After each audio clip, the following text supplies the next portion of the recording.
Welcome to Transform Your Workplace. I'm your host, Brandon Laws, and I'm excited to share this episode with you today. I had a conversation with Luanas Harris. She's the author of Diversity Beyond Lip Service, a coaching guide for challenging bias. This is a topic I've touched on the podcast a little bit. I always like to find topics and have conversations with people where they're obviously experts in what they do, but where I feel like I have a lot of gaps personally. Diversity and inclusion is a topic that I haven't talked a lot about. I'm not an expert on. And that's why I really enjoyed diving into this discussion with Luanas. She was fantastic. Her book is great. It really outlines where we're at from a diversity and inclusion standpoint, where we should probably be going. But it really comes down to having conversations and then taking action. And for a lot of us, kind of like I just described with myself, haven't really had a lot of opportunity to have conversations. And so we talk about how organizations can make it safe to have these conversations about diversity and inclusion and to be aware of where we're at, where we want to go. I think we all agree that having diverse workforces is not only the right thing to do, but it's going to be better for business.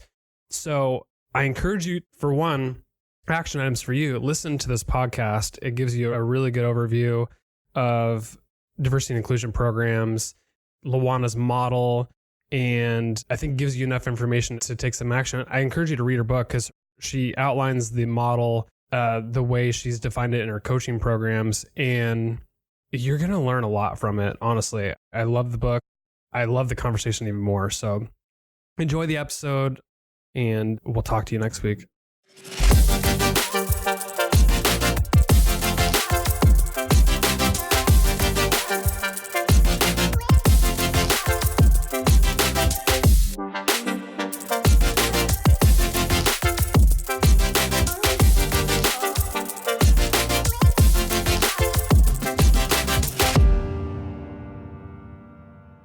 Luanas, it is such a pleasure to have you on the podcast. Welcome.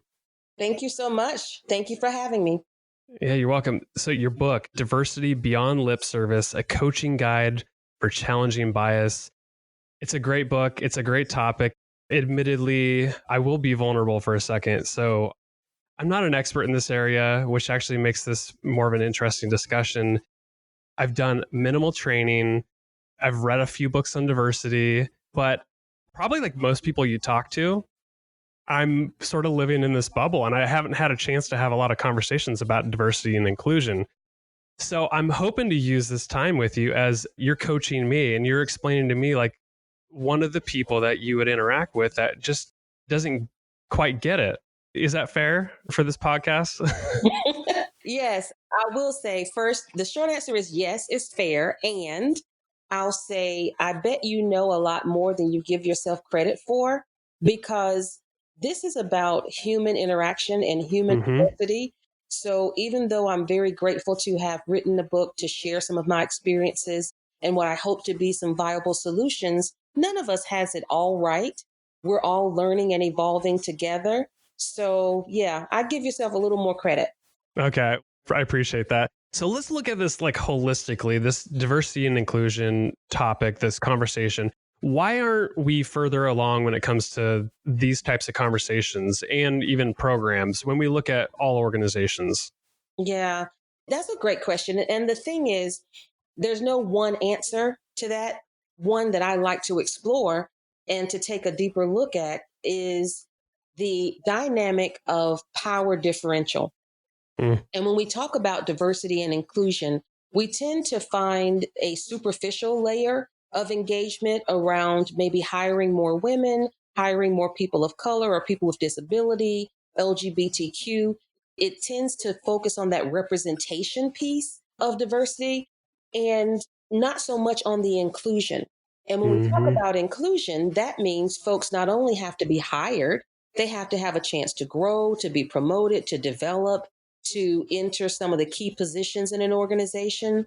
And when you look at that and you look at the traditional patterns of power and control in an organization, then there has to be some shifts. And not only does there have to be some shifts in power, there has to be some tough conversations, taking a hard look at reality. And that's not easy. No, I think it's a good point. And I think if people have a fear around it, if they're just not ready for the conversation or what it is. But I do believe that there's a fear out there about, implementing diversity and inclusion strategies, and maybe they're not going to do it right, or maybe they just don't know enough about it. Like, for one, do you believe there's a fear around that? And if so, where do people even like take action from that? Short answer again, yes. There's a fear around that. And I'll name that for some people. And it's even knowing what to say. What language do you use around D&I? I'll give you a real world example. Take myself. I like to be introduced, if someone's going to include my race, as a Black woman. Mm-hmm. But there are others that may say, well, should I call her African American? Or Yes. is she of African descent? What is the right thing to say? So something that simple in an introduction for me as a woman of color, again, I prefer Black, then someone could feel like, oh, well, I'm not really sure I'm ready to talk about this because I don't know what to say and I don't want to say the wrong thing or mess up. And I think when we get to a point where we can be open and be more vulnerable and quite honestly forgiving, we're not going to get this right. There's so much depth to the elements of human diversity. We just have to be willing to take the steps to educate ourselves, also to gain awareness from others and move forward from a point of mutual understanding and solidarity. It's interesting you were mentioning about whether you like to be referred to as Black or African American. And I think you'd mentioned kind of middle way through the book about microaggressions, and how some people will say, oh, I'm colorblind. But I think, like, just to your point about having a conversation about what you prefer to be referred as, like, colorblind is almost like saying, and I wouldn't have thought about this honestly before I started having conversations, but it's almost like you don't want to acknowledge that there's any sort of difference between us as individuals. Is that like how to frame it up as far as like colorblind being a bad thing and being a microaggression? Well, here's the thing. I'm Yeah. cautious about saying it's a bad thing. Okay. Yeah, I would say it's not the best way to look at it. And when you talk to people of color, it's dismissive and it does offend. Yes. But again, I would hate to put the label as bad because when people have that awareness and then they understand, and especially with the colorblind example, I really don't know that many people who use that term have malintent. It's Exactly. more of not having the awareness that this could offend, and more Mm-hmm. importantly, the impact. Because you think about all of our lived experience as people of color, it has the backdrop of race, of being aware that we're different and that we're not in the majority. Now, some people don't want to address that at all because they feel that if we acknowledge difference, then that in it of itself is a method of division. Yep. But of course, we know it's not. If anything, if we open ourselves up to celebrate our differences, then we can better connect. So, yes, you take the example of a gentleman, and I use this sometimes in my talks. I put up a slide that has African American executive in a suit in his office, a very, obviously he's an executive level. And then I have the same gentleman in a Black hoodie and some gray shorts to go out for a run. And I put that there and I say, this should not be a life or death situation. Just because he Mm-hmm. decides to take a run in a hoodie before work, that should not be a life or death situation. So when somebody says, I don't see color, and they go into the organization and they only interact with him, in the business suit as the executive, and they don't Yep. realize that that same executive could take a run, and because of the way he's dressed, it could be a life or death situation. So to ignore that element of his lived experience is to not see him. That's such a great point. And honestly, like, I probably have used that colorblind statement at one point, but to your point, it was never out of malintent. It's just because I hadn't had enough chance to make it feel safe where I can have that conversation about backgrounds. And I just haven't had a lot of opportunities. So I think if there's probably an issue with diversity and inclusion programs, it's that we haven't had a really good safe space to talk about this, right?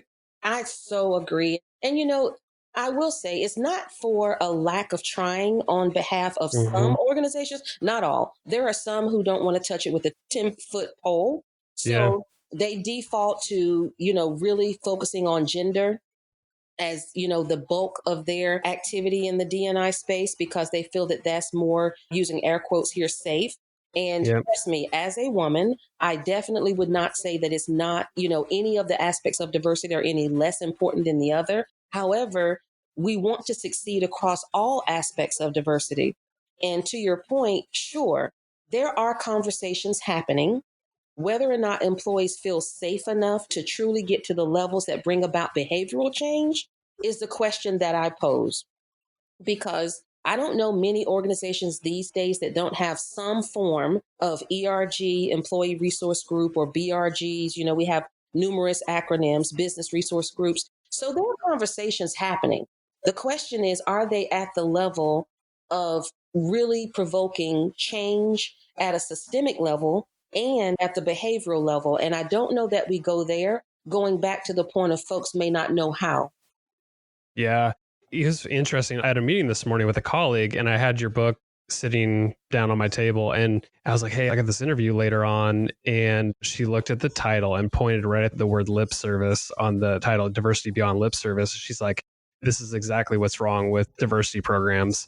So with that said, why did you put that in the title and define lip service and why that's wrong with what's going on in the diversity and inclusion conversation? Well, the thing is, you're not really going to find many, if any, organizations and especially executives that would say they don't believe in diversity or that they're not allies or they're not supportive of diversity, equity, inclusion, and belonging. So the words are there. I would even say for many, the intent is there. But what happens is many times, and this is based on evidence, based on the data, over time, trending for decades, the intent is not matched with corresponding impact. So there is a gap. And that gap can be seen when we see executives come out and make a public statement. We're going to have 40% women on our board by 2030, or we're going to have 50% women in our senior level executive leadership positions by 2021. And then the time frame happens and they don't hit the mark. And it just, for some reason, the same level of accountability as if that were to say a performance goal for sales or any other performance goal is not applied. So you have the lip service that says we're committed. You set a benchmark, you even put a timeline, and yet we find ourselves today in 2019 having the same conversations that we were having over 20 years ago when I entered the corporate arena. And you know what? That's lip service. Mm-hmm. You wrote that increasing diversity without increasing inclusion is a recipe for failure. Why is that? Because if you bring someone into an environment that is not ready to receive them, they will not stay. So if you hire more diverse talent, bring them into the organization, onboard them, get them into your corporate culture. If that culture hasn't been educated, made aware through a number of modalities, not just unconscious bias training, but a holistic approach that this is not about a program. This is the way we do business. So, first of all, diversity and inclusion shouldn't be confined to a program or an initiative. It is a part of corporate culture.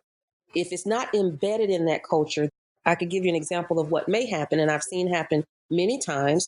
Diverse talent is brought in, hired. Maybe you have some women who break through into the executive level positions, even on the board, different things like that. And if that environment is not ready for them, they don't have a sense of belonging. They don't feel they truly have a voice. They feel that they may be the victim of tokenism and they leave. And that's a lose lose for the organization and the individual because you've hired, upskilled, trained, maybe done some development and talent management. And now you've lost this key talent from the organization because the inclusion part wasn't given the attention that it deserved. Yeah. You spend quite a bit of time talking about privilege, and that's an area where I've heard that term a lot, but I just didn't know how it was meant and how you could use it in a positive way. And I think you really shed light on that. There was one statement in particular or story that you talked about. I think it was like a senior leader, maybe as a CEO of a banking organization. And you described how he got up on stage and said, like, we are going to not only be hiring for diversity and talent, but we are going to make sure that they feel included. And you're kind of making the point that it's got to start at the top. People who are in a privileged situation, they can use that for good, and it doesn't have to be a negative thing. Can you shed some light on that whole section? Because I think there's so much power to it where a lot of people just aren't exposed to this side of what privilege means. Sure. And I will tell you that I work from a very broad definition of privilege and understanding, in that every person has a degree of privilege. Typically, Yeah. when you have the privilege conversation, it's very heavily, and rightfully so, because white heterosexual men are the most privileged when you look at different demographics. However, they're not the only demographic that Yeah. has privilege. Everyone has some privilege, such as I am a Black woman, but I'm also a Christian. So, as a Mm-hmm. Christian, I have religious privilege because that is a dominant religion in my country. So, that's the first piece, is all of us have a degree of privilege. And from that understanding, what I'm proposing is that everyone take a look at the privilege that you have, whatever amount it is, and use it for good, for advancing diversity, equity, inclusion, and belonging. So, with that example, here is an individual who is in the most privileged class. And now you have that platform, you have the voice, you have the power and the influence to open the doors for others. And when you look at the privilege, instead of from a shaming and a finger pointing perspective, it's more of how do we, and of course, over time, you want that to change, as going back to that power differential. But because we can't just, snap our fingers and change a whole systemic value system, if we work with where we are and everyone identifies the privilege that they have and everyone takes action to use that privilege for good, then we all can move forward together. So, like that individual who's opening the conversation, who's challenging the status quo, who's not going to tolerate any type of exclusive behaviors, who's going to welcome in people from different backgrounds, ethnicities, differently abled, sexual orientation, then that takes privilege and turns it on its head. Instead of being the barrier that it has been seen as traditionally, now we can take that barrier and begin to shift mindsets so that it's used as an enabler. I love that. And there's a quote I pulled that actually illustrates almost the opposite and what's actually happening a lot when this topic of privilege comes up. So the quote says, in one of my coaching sessions, an executive level sales leader shared that as a white man, he'd been made aware of his privilege, but he was never told what to do about it. As a result, he was left feeling guilty about and disconnected from the ongoing diversity and inclusion conversations happening in his organization. End quote. And I think that's what's the issue, right? Is like people bring it up, and whether it's like an open dialogue or it's really harsh, it makes people feel bad, but they talk about it, but they don't say, here's what we could do next about it. People feel guilty about it. They resort to their safe space, their bubble, and become disconnected from the overall conversation.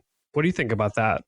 Absolutely. I mean, I put myself in the position of a white male in a senior or executive level position in an organization, even CEO, and I get an invite to come to a session that's going to talk about privilege. Yeah, sign me up, right? No. If the understanding is I'm going to a session, unfortunately, I'm going to be targeted, maybe feel some finger pointing, maybe feel some shame and guilt. No. And that's where I think, as we open up the conversation and we set the boundaries to understand that this is about us being humble and open and curious.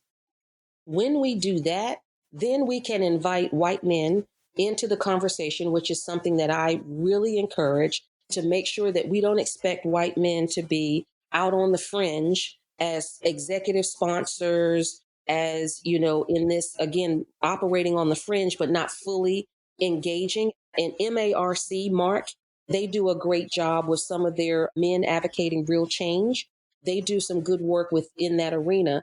And I think if we set the tone that this is not about judgment, this is not about pointing fingers, this is about us coming together to find ways for us to move forward in solidarity, then we'll see some of the walls come down and we'll be able to get to that meaningful action where we can begin to move the needle and get beyond just that lip service level.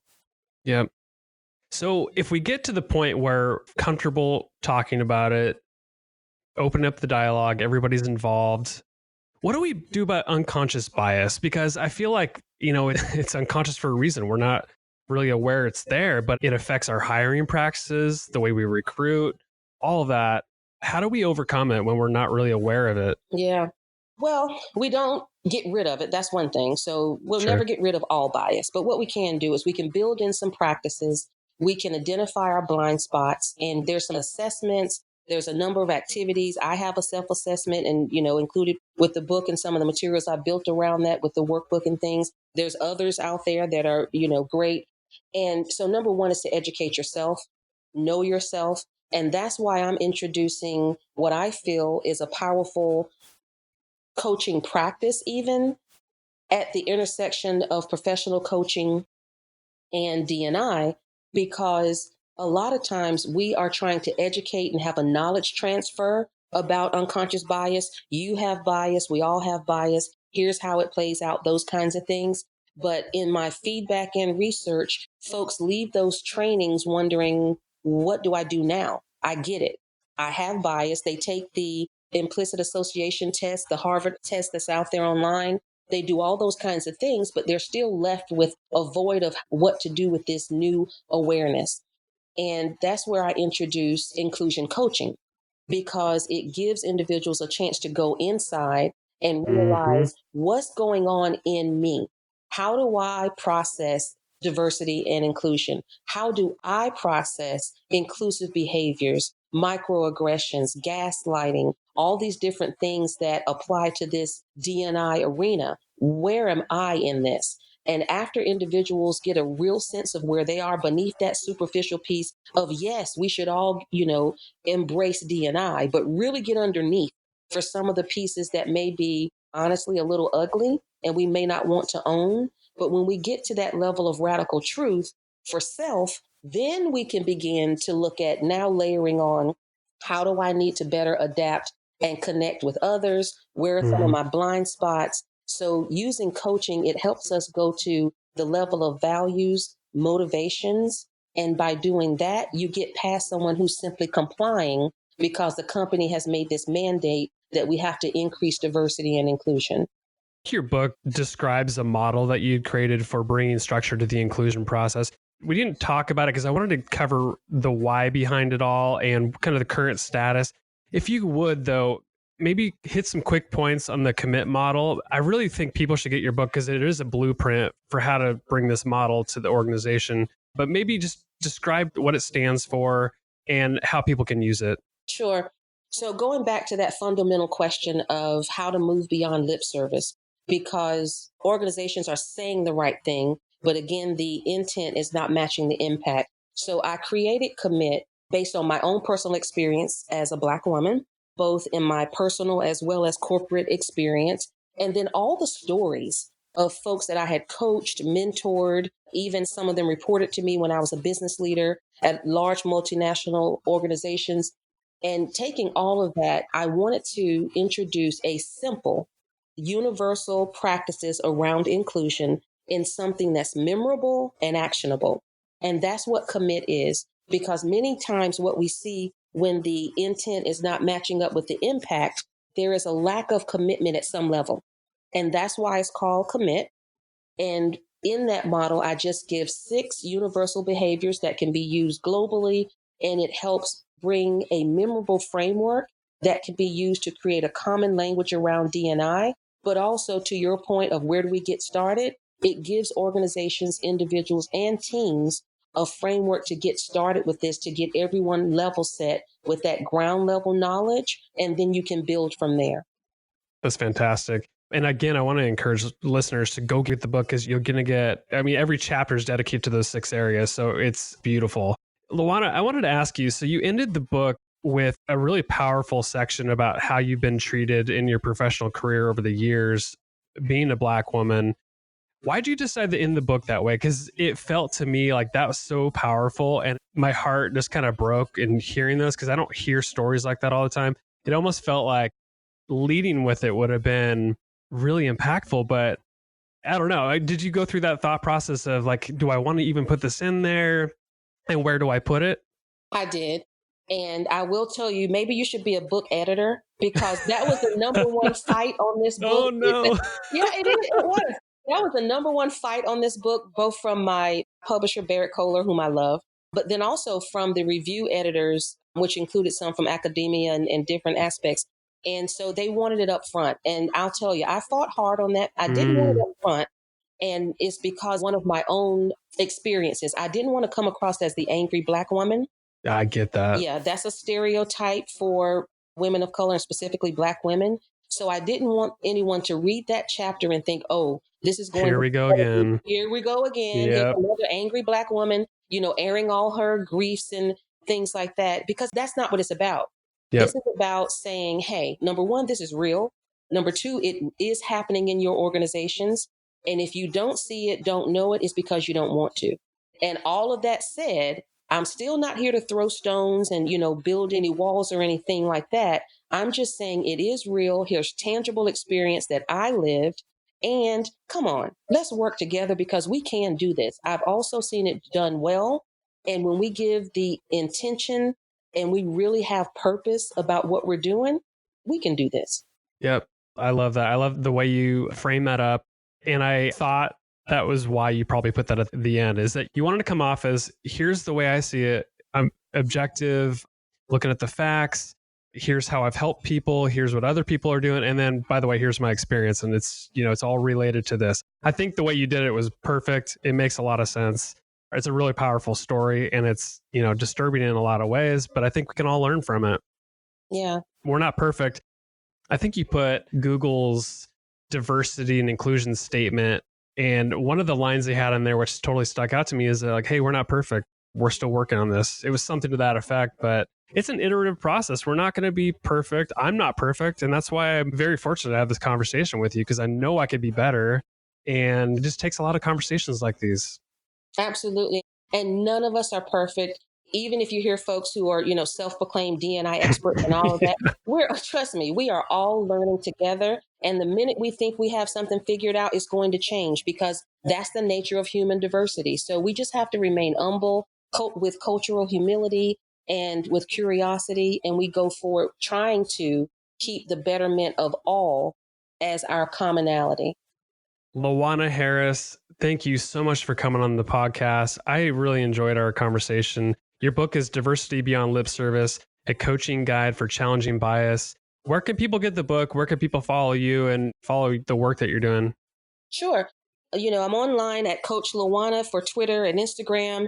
My website is luanaharris.com, LAWANA, Harris, HARRIS.com. And then, of course, LinkedIn and all those other places, you'll find me by my name as well. And then, I also encourage you, if you like what you read and you feel you want to implement it, to get the action guide, because that gives you some of the application tools to actually bring it to life, because it's not about just having more discussion. It's about actually having some meaningful action. Thank you so much, Luana, for coming on the podcast. Thank you.